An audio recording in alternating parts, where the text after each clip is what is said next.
The audience thought they were in for a typical daytime talk show moment when Blake Shelton walked onto the Kelly Clarkson Show.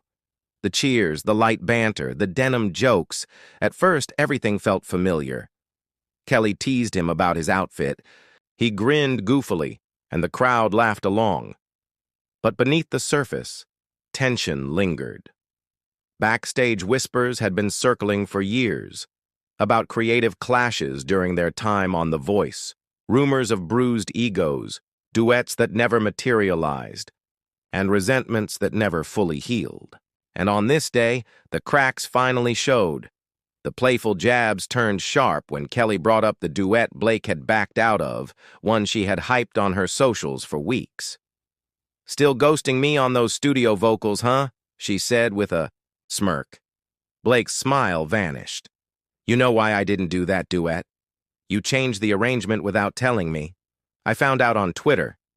The crowd fell quiet, unsure if this was a bit or something much heavier. Kelly tried to deflect, with a laugh, but her voice wavered. "We had to make a call. The producers agreed." "You made a call," Blake shot back, leaning in. "You decided my part wasn't good enough, and you didn't have the guts to tell me to my face." Gasps rippled across the studio. Producers signaled for a commercial cut, but the cameras kept rolling. Kelly's jaw tightened. "If this is how you really feel, maybe you should have said something before storming off rehearsal." That last line hit like a grenade.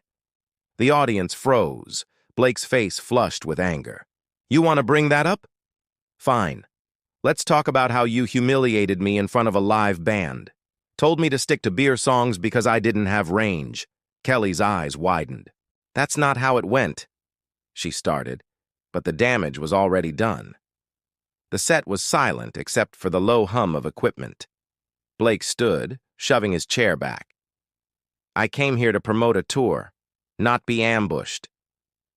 "You ambushed yourself," Kelly shot back. "You came here already angry." The room buzzed with unease. Was this a meltdown, a PR stunt, or something deeper? Blake shook his head. "I thought this show was about celebrating artists, not dragging them. This is personal."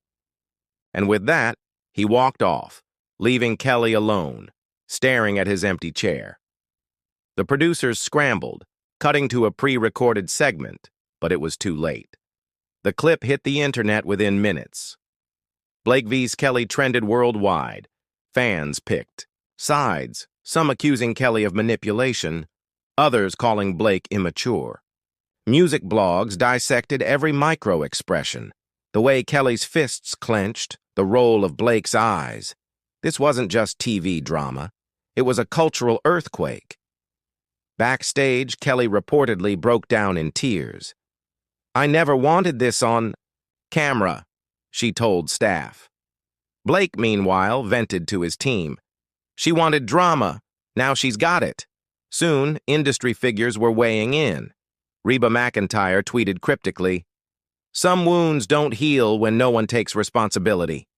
Gwen Stefani, Blake's wife, posted a selfie with the caption, "Protect your peace always."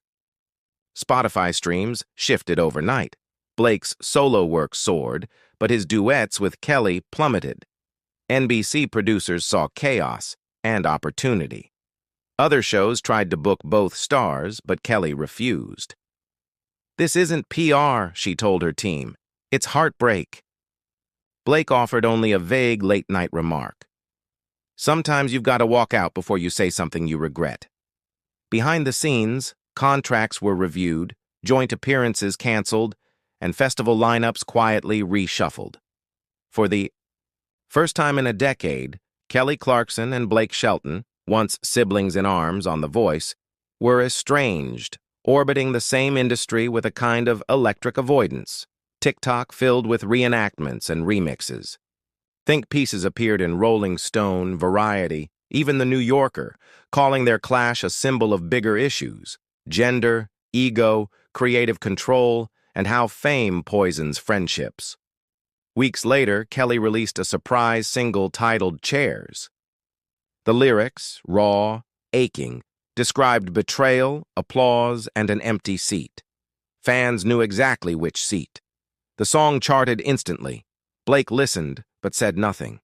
Still, those close to him whispered that he hadn't missed a lyric since. The silence between them became its own performance. Kelly's team quietly pulled the episode from reruns. The chair Blake had vacated wasn't replaced for several episodes. Fans noticed. It was a scar disguised as redecorating. Then came the Country Music Honors, a 20-year celebration of The Voice, with a finale featuring past judges. Both Kelly and Blake were invited. Both declined. Pressure mounted from producers, sponsors, even friends. Reba herself called them. "This isn't about the fight," she told them. "It's about the music." Days later, Kelly posted an unpolished Instagram video. Just her, a guitar, and honesty. "Even though things got heated, I still have a lot of respect for the man I shared a decade of stage time with. Blake, I'm showing up to the honors. If you don't want to stand near me, I understand, but I'm not singing over an empty mic."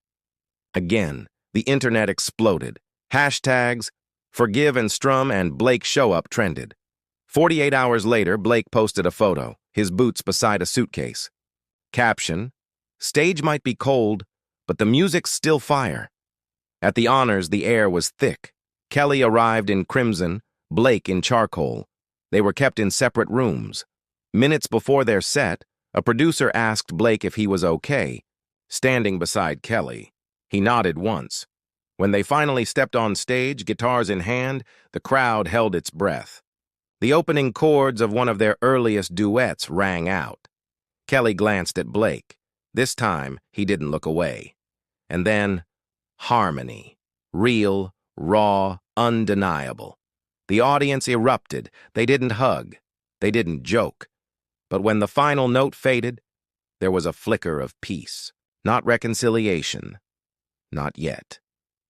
But peace. Afterward, Kelly posted, "Next chapter.